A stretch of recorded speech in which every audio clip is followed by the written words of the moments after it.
Hey, welcome to Crossroads. There's a new trade war brewing over green energy, of all things. And despite the United States financing, subsidizing, and pushing the new green energy markets, the Biden administration is now going after the Chinese Communist Party with tariffs and other types of trade punishments on things related to, for example, electric vehicle batteries and on solar panels. Now, at the surface, a lot of this may seem counterintuitive, but it's actually related to something else. The Chinese Communist Party is trying to dominate the global energy market using green energy. And this is becoming an increasing concern among the United States and among the Biden administration. Here to talk to us about this is Victoria Coates. She's the former Deputy National Security Advisor to President Trump and Vice President of National Security and Foreign Policy at the Heritage Foundation. Hey, Victoria Coates, thanks for being here. Thank you for having me.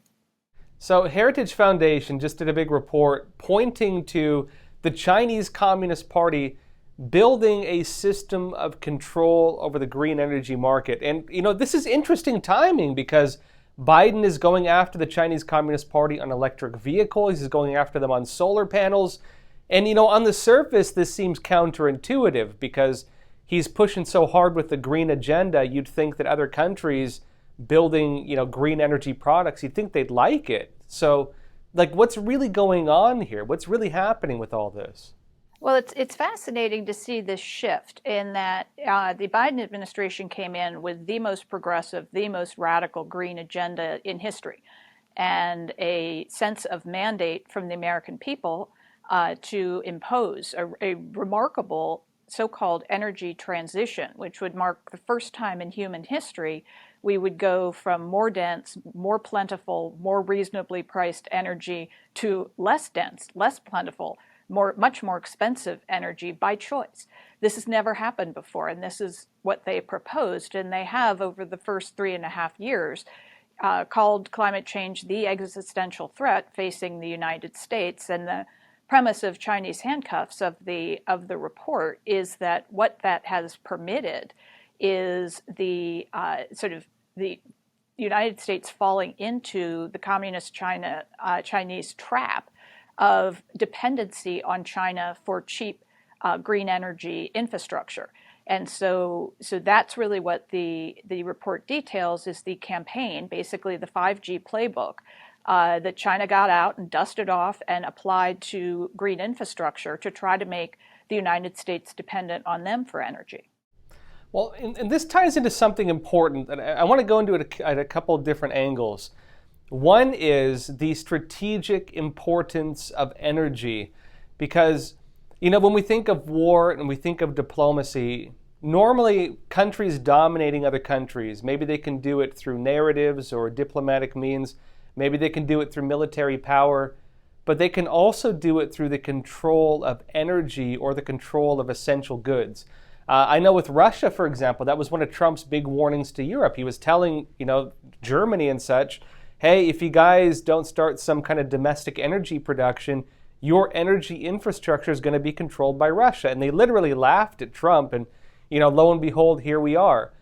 But as we've kind of gone towards the green energy market, it seems that the CCP is starting to take over that. Does that mean the CCP is going to control global energy if, the whole world tries to transition to it? I mean, can you explain this kind of power dynamic when it comes to energy? Yeah, it's a new phenomenon in many ways. Really, for the last 150 years, we've seen an exponential growth in humans' need for energy. And that is only going to increase in coming years. I mean, some of the estimates I've seen is that the AI, the data processing centers, even Bitcoin, are going to place so many more demands on our energy infrastructure. It could go up by 25% in 5 years, which is just a huge increase in the United States. So the need for energy to fuel modern life is something that touches each and every American. And what we have also witnessed over the last 15 years is the establishment of American energy dominance. We have historically been an energy vulnerable consuming nation, but that has changed with the fracking revolution, with the exploitation of U.S. natural gas resources.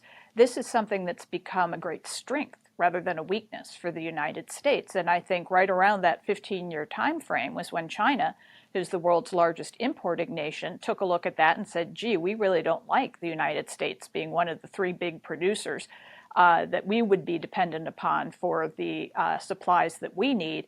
How do we change this? And I think at that point, they really focused in on what was the Obama era green agenda, which looks tame by comparison to what the Biden administration has done, and tried to figure out how they could use their wealth, their state-owned entities, to create heavily subsidized infrastructure, everything from EV batteries to solar panels to wind turbines that would flood the international market, put American and European allied companies out of business, and create a dependency on them. It's really quite genius if you think about it. Well, and this is an important point with how the CCP does business, is because a lot of their businesses are state-run, they don't need to make a profit, at least not initially. And so what they often do is they go into countries, they underbid on every project, sometimes even below cost. They put the domestic companies out of business, and then they basically control the market. Do you see them doing that with energy right now? 100%. That's absolutely what they're doing. We saw them do it with telecommunications. They tried to do it during the pandemic with PPE. So they control these vital resources. And for them, that is an investment in their projection of power. It's not a free capitalist society or system by any stretch of the imagination, but that's how they are trying to exert control really globally. And I think as the report reveals, the amazing part of this is that up until now, the West has largely been doing this voluntarily. If you think about the end of World War II, for example, I mean, wars are lost over dependency on energy supplies. You can have all the best tanks and planes in the world, but if you can't move them around, you're going to lose. And that's what both Germany and Imperial Japan discovered. And our second pillar, our second chapter of Chinese Handcuffs is on that specifically, is on the military dimension of this. And what it is stunning. Vulnerability the United States would impose upon itself if we were to adopt the kinds of radical policies the Biden administration is imposing on our Department of Defense. For example, trying to run an army on electric vehicles. It's just not going to work. And it would mean we will be militarily enormously vulnerable to China. Well, I remember seeing reports, they even want like electric tanks. Aside from whether that's even possible, a big question was brought up was like, well, what happens if our military becomes dependent on China? Is that where we're heading with this? What do you say? Yeah, I mean, God forbid if the DoD discovers they can't manufacture enough electric vehicle batteries at scale and at cost that they have to buy them from China. You could wind up in the crazy situation where China has a kill switch on the American military. So if they want to shut all those batteries down simultaneously, we have that technology. Everybody who has OnStar knows it, that if your car is stolen, OnStar has the capability to shut it down. So that's not radical secret technology, and China could be building that into each and every EV battery, which is why we at Heritage are looking at supporting legislation for the Chinese Handcuffs report to ban components of EV batteries from China, because that's the sort of insidious backdoor for all of this. Is if you don't want to buy a Chinese electric vehicle, maybe you buy one from Mexico, but maybe all of the components for that battery have been imported from China, so China actually does have that backdoor access to U.S. vehicles. And it's a terrible, terrible idea. Well, that actually gets into something really important that I think gets overlooked in a lot of the surface discussions, is the possibility of having backdoors within systems. I actually worked on the cybersecurity beat for several years at the Epoch Times. And one thing we learned, of course, just reporting the news, a lot of Chinese manufactured electronics, smartphones, laptops, everything, even like USB drives, they have sometimes vulnerabilities built into the firmware. And so it's not on the surface level, but it's at the chip level. And one of the things this allows for is backdoor access to systems And one of the concerns was that aside even from that, some security analysts were saying it looks like the CCP sometimes will intentionally leave vulnerabilities in the system. And sometimes the kill switch can look like that. Imagine, for example, if you had, as you were mentioning, EV batteries, electric vehicle batteries, and there's a loophole in the back end, maybe a cybersecurity vulnerability that's intentionally there, and they can hack it to overload the system and destroy the battery. This is not far-fetched. Even at cybersecurity conferences, there have been hackers who've demonstrated the ability to hack laptops and actually explode the batteries. I know this gets into kind of the national security level of this, which I think you talk about in the report.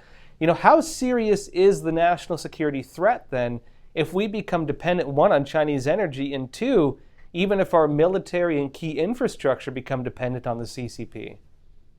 No, it's a massive vulnerability, and I think you've really put your finger on it with the cyber dimension to this, which the Chinese have exploited to literally weaponize everything. And I don't want to be alarmist in all of this, but they're turning everything into an attack on the United States. And so the apps that people are downloading on their phones, TikTok being the most famous, now, at least in the Chinese language applications of them, seem to have that kind of, as you say, built-in vulnerability that they can't be encrypted. So what that allows them to do is hoover up all the data on your phone. They can tell, the websites you go to, there's enormous financial vulnerability to it, and they can even track your keystrokes. So they're collecting information then on each and every user of these apps. And so for TikTok, it's terrifying because it's hundreds of millions of people, Americans, who are using that app and are having their data collected. So I think we have to look at this holistically. And while, a solar panel might seem like a benign thing, that everybody wants solar energy, people like the idea of renewables, that's nice, but not if it's being controlled by Beijing.